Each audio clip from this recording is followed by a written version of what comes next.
This happened when I was 15 years old. My best friend Anthony wanted me to come over for the night since his parents would be gone all weekend. I rode my bike over and put it in his backyard before letting myself in through his back door. We played basically every video game he had, from FIFA all the way to Call of Duty, with popcorn and other junk food spilled out all over the floor. As the night progressed, we moved from video games to watching half a movie and getting bored to doing prank calls at close to 10 o'clock. Anthony made a few calls to different pizza places. When it was my turn, I just dialed a few random numbers in hopes to get someone at their house. On, say, my fourth attempt, I finally reached somebody. A guy with a deep and rough voice picked up, answering with a yeah instead of a hello. Anthony's laughing in the background made me stumble with my words mid-sentence, ultimately cracking up into laughter.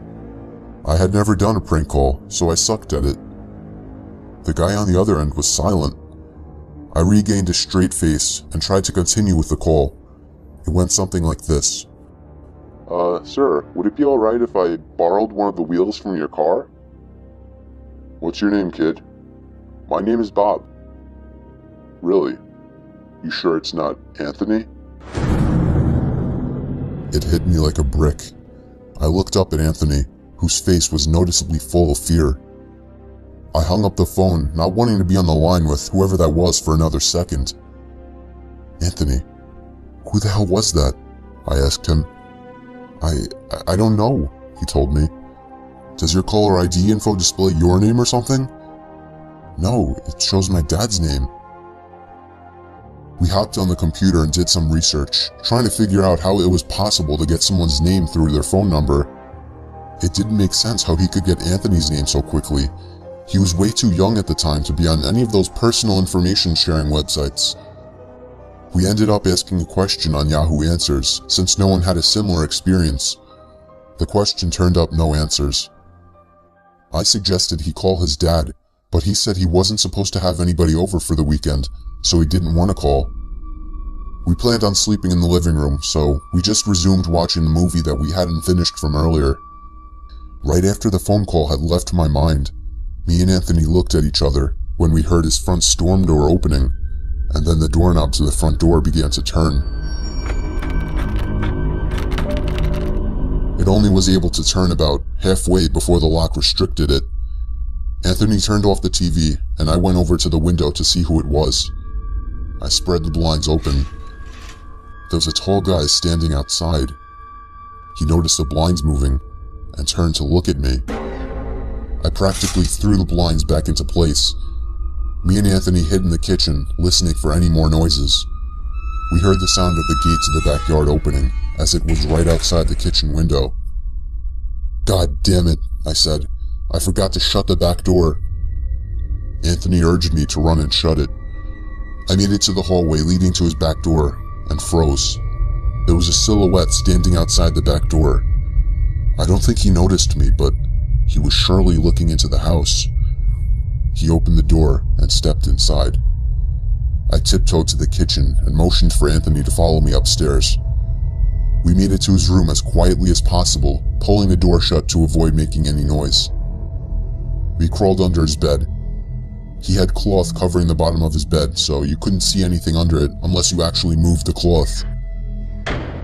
The doors downstairs all opened, each one getting closer to the stairs. Thumps finally began up the stairs, and he was right outside the door now. The door to the room opened. I could hear Anthony's breathing. It was too loud. Footsteps moved over to the closet, and then the closet opened. I could hear the coat hangers being slid around as the fabric of the jackets and coats rubbed against each other.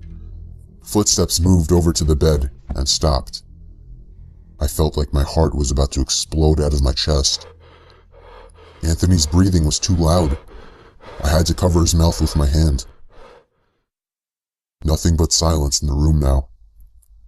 We laid still for so long, I almost thought he wasn't even in the room anymore. I moved my hand away from Anthony's mouth and whispered in his ear, "You think we can make a run for it?" He was about to answer when the most disturbing, memory-haunting scream I'd ever heard filled my ears as Anthony was seemingly dragged out from under the bed. I crawled out and saw him struggling with the man. I desperately looked around for anything to use as a weapon. I settled with the screwdriver sitting on his nightstand. I hurried over to the man and drove the screwdriver into his back. He let go of Anthony as he let out a scream of agony, giving us time to get the hell out of the house. Running onto the road would give away our position too easily. It would take too long to make it to his neighbor's house. We dove for the tree line in the woods and took cover behind a bush, watching the house. The back door opened as the man stepped outside, looking around the backyard. He then looked out to the woods. I felt his eyes pass me as he scanned through the tree line. It seemed that it was too dark for him to see us. Then, he turned his head back in our direction. I ducked behind the bush. "Joe, he's coming." "What?" "Dude, get up, we gotta run." He was right. The man was approaching us fast. How could he have seen us? We ran through the woods with the leaves crunching under us, giving away our position. When Anthony tripped over something, I crouched down with him, hoping we had run far enough.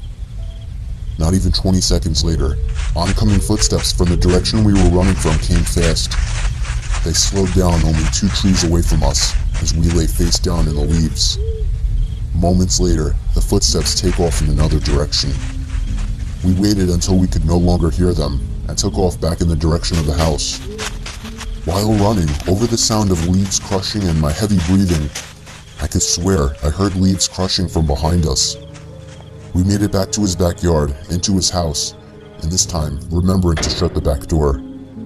We were now able to call the police. Anthony stayed on the line with them, while I patrolled the back windows, making sure nobody was out there.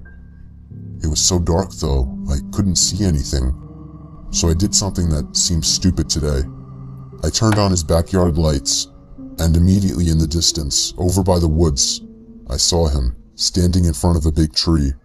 He turned off back into the woods and disappeared out of sight. That was the last time me or Anthony ever saw him. I would be lying if I told you we heard the occasional knocks at our windows or something cliche. No, that was it. 5 years have passed and nothing has happened. Do I wonder if it was somehow linked to the prank call? Maybe. Does it make sense? Not really.